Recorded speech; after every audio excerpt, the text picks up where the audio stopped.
我们两个在一起4年了，他的变化越来越大，现在已经开始干涉了我的社交圈，让我很是苦恼。我们两个因为工作，平时总不能在一起，我多关心他一下，这有错吗？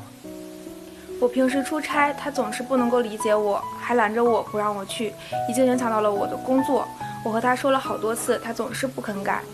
他总一个人去那么远的地方出差，而且我不在他的身边，所以我很担心他的安全。他总是催着我结婚，可是我们的情况现在还不合适，我实在不知道怎么办了。我觉得我们到了适合结婚的年纪了，我想给他一个更安稳的生活，但是他从来不给我一个明确的答案，这让我非常苦恼。掌声有请这一对，有请。小潘25岁，来自黑龙江职员，来有请小潘。小叶22岁，来自黑龙江职员，来有请小叶，有请。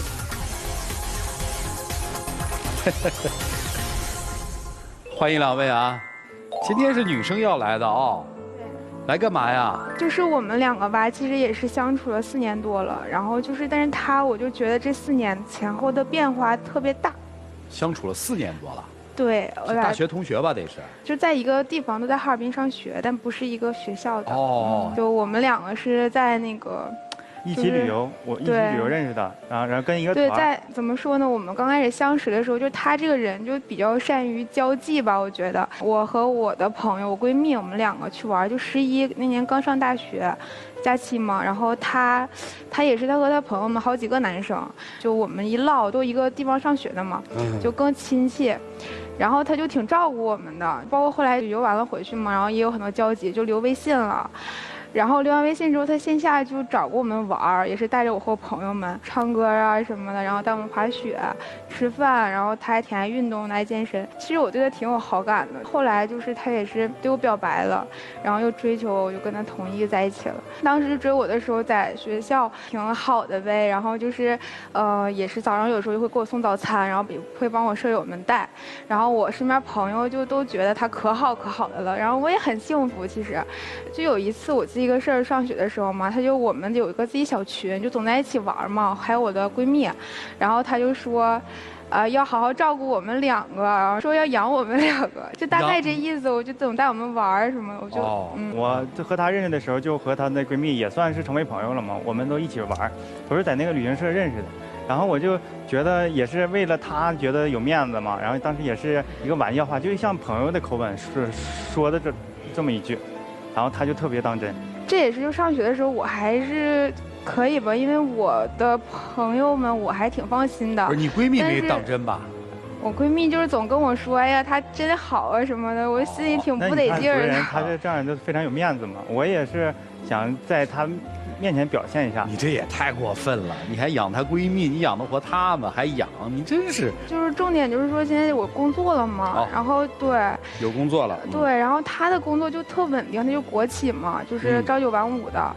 但是我就是也实习早，然后我就是刚毕业，今年就顺利转正了，在外企总出差，她就特不放心我，就上学的时候她那种方式，就是总是就融入到我的那个社交圈嘛，我是可以接受的，和我的朋友都打成一片，可好了。其实我也特享受，就上学嘛，大家一起玩。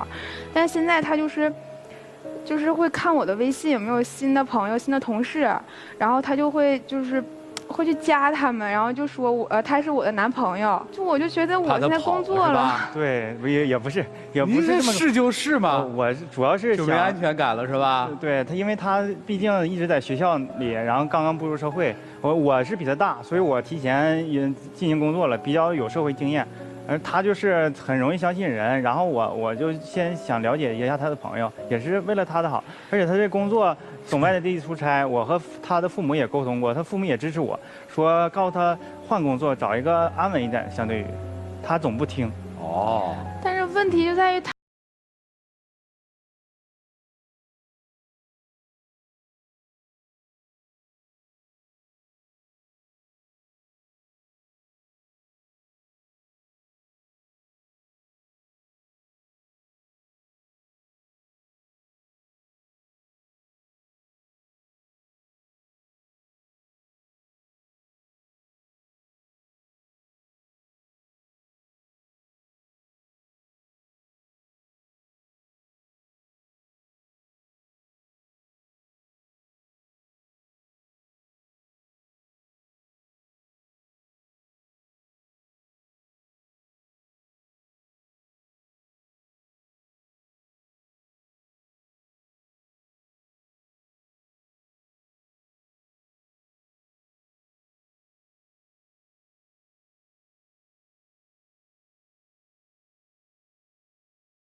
我就直接挂电话，然后他就发微信告诉我，你要8点半我回不来，你就别来我这拿钥匙了。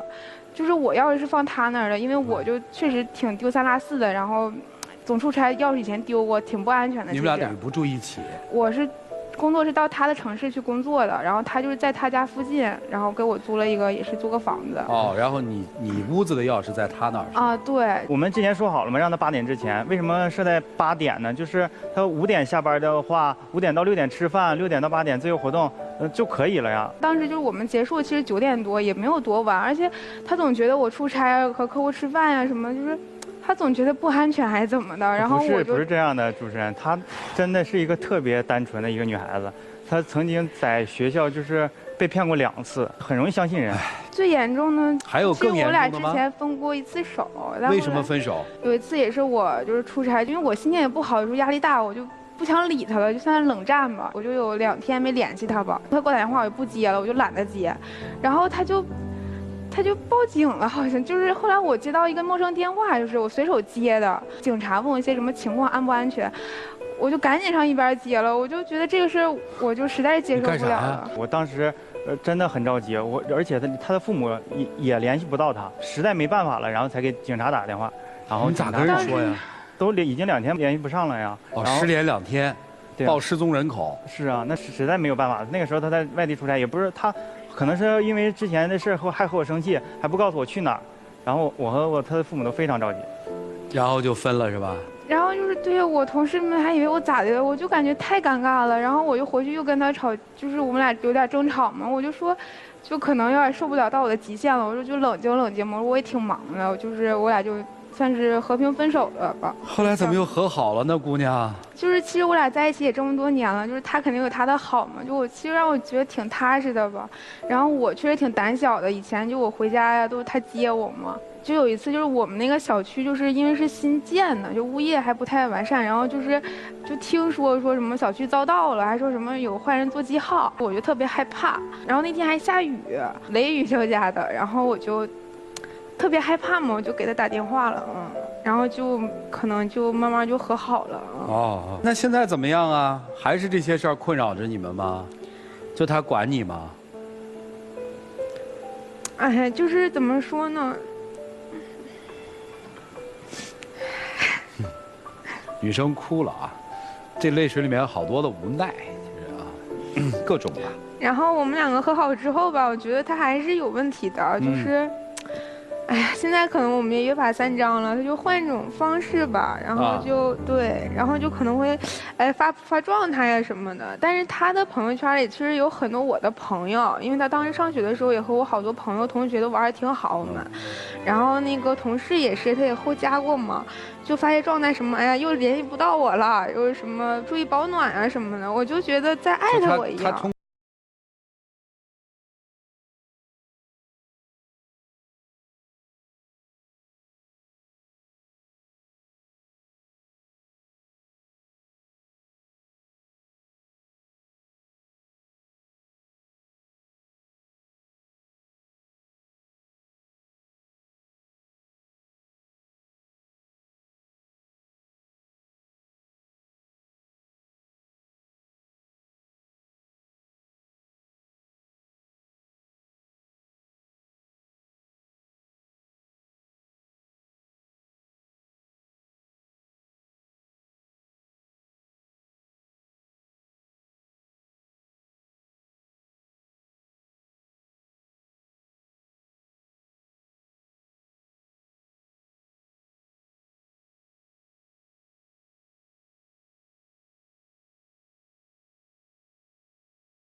点问题，就假如你有男性好友吧，有哥们儿吧，有。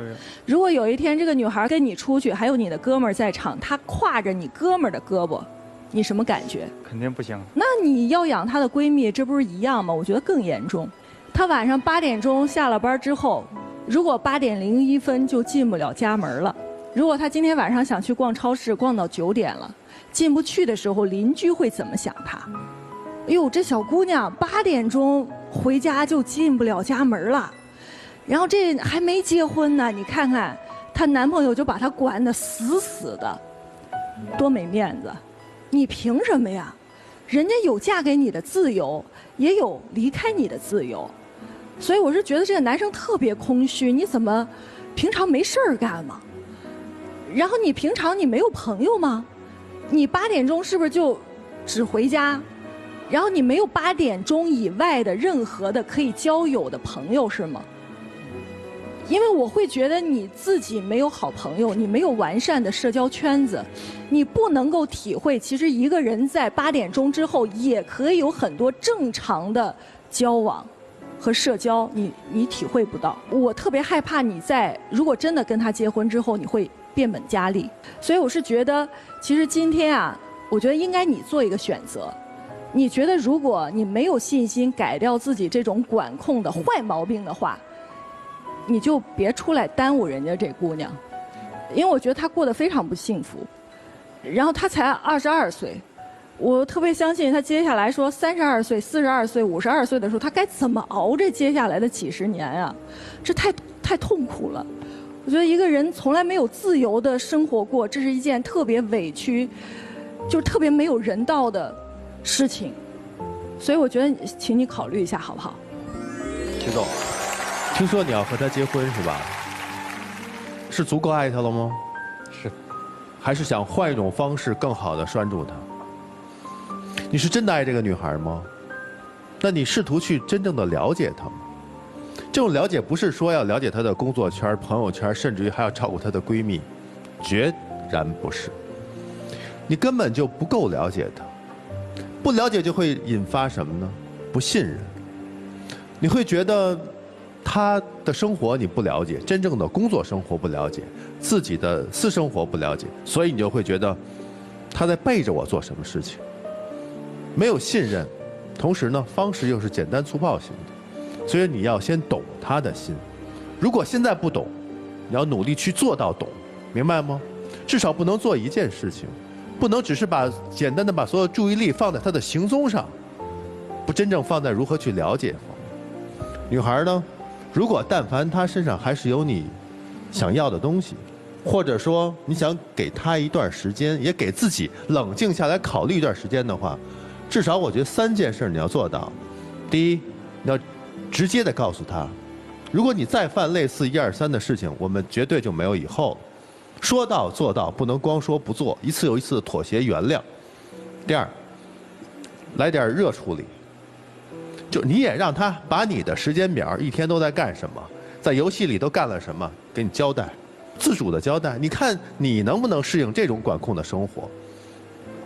接下来呢，冷处理。如果他再出现过分的事儿，不要搭理他，2天不见是吧？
过来诬赖女生说你嫌贫爱富。我就在想，他要是跟你分了手，他会怎么说你？哪天你要真的彻底跟他分了手，他在那些你所有熟悉的朋友面前和你的闺蜜面前会怎么说你这个人？他跟你在一起的时候就用道德舆论来绑架你，你走了之后更会把你毁得一塌糊涂。最讨厌的就是把两个人的事情总是能够上升成一种公共事件。就两个人的问题自己内部解决就可以了，他非得把这个东西弄得满城风雨，不是闹到你单位上去，就是找你的父母，还要报警。这种人是不可以长期相处的。他处处都用一种舆论的方式来压制你，来毁灭你。你要知道，其实在80年代的时候，有多少想要离婚的人被这种东西所困扰。这些人往往拖着你的婚姻不离，然后到处说你坏话，到了最后两个人还得在一起过，但直到把你的精神意志全部都摧毁，到了最后你就完全变成了一个提线木偶，他说怎样就怎样，就这样。好，谢谢涂老师。中国古人说“君子不立危墙之下”，啊，对于这句话，不同人有不同的理解。哎，你觉得他这个做法极端吗？极端呀！极端啊！老祖宗还讲另一句话，叫“物极必反”。所以在我看来，所有极端和极致的东西，背后多少都隐藏着一些不正常。所以其实很简单了，在这个世界上，当一个人把所有的事情做到极致的时候，你就要考虑跟他相处的距离了。这就是我说的。明白。男生也记住啊，就是也许你们真的就结婚了，也许你还有下一段的这个恋爱，你记住了，人不能把事儿做绝了。这就基本属于把事儿，你现在前面做的事儿叫把事儿做绝了。前面是那样的监管，现在这种换一种方式，可不是光打游戏啊。现在是在朋友圈里以公开示爱的方式来说更可怕。你在哪儿呢？我怎么又见不到你了？是这样吧？你看你做这事儿，女生自己去想吧。这么大的人应该有自己的选择权。总之在社会生活当中，有一些生活的常识，我们要记住。物极必反，一定要记住，一定要离所谓的极端的人、极端的事儿，稍微有一些距离，看清再说。还是那句话，君子不立危墙之下，明知是危墙，为什么还要站在那底下呢？来，一起进入那几天喝古方红糖真情60秒。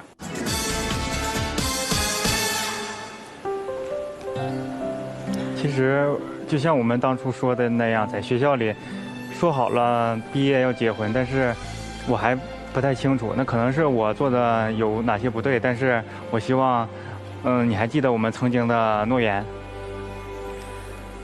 但是就是虽然之前是可能稍微感性了一点吧，但是现在其实理性看来的话，我觉得你应该有更大的改变才行。因为以前可能是你确实我觉得是安全感给到我了，但是现在可能我工作了以后，就是你现在这样干涉我，就已经影响到了我的生活。以前呢，上学的时候我觉得就是感性多一点吧，现在我要是理性的想一想，我觉得也我需要再考虑考虑。请亮灯，谢谢两位，请回吧。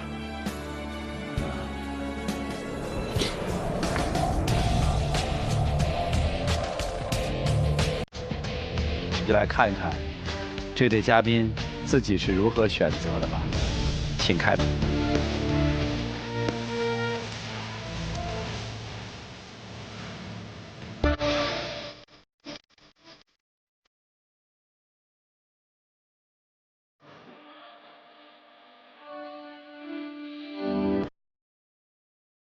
啊，还有话跟他说吗？我今天听了好多人对我的建议，我真的觉得我会为了他做出改变。自己真的好好的反思一下这种做法，就是你真得找一找为什么你会对待一个女孩子是这样的。就是因为爱嘛。我的建议是你冷静下来，想清楚了再开始，好吗？谢谢你，来，请回。